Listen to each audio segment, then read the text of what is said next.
Have you ever wondered how a heavy metal part stays perfectly in place while spinning at high speed on a lathe machine?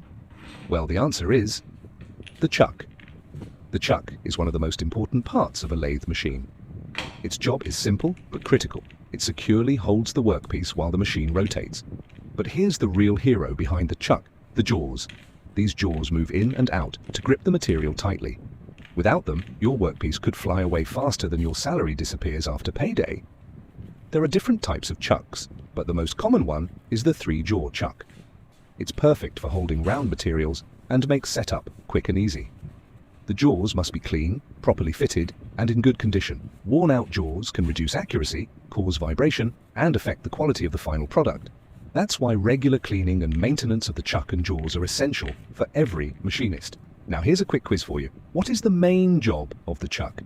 A. To cut the material. B. To hold the workpiece securely. C. To cool the machine. Drop your answer in the comments and let's see who knows their machining basics. And one more question. What do we call the parts inside the chuck that actually grip the material? If you know the answer, you're already thinking like a machinist.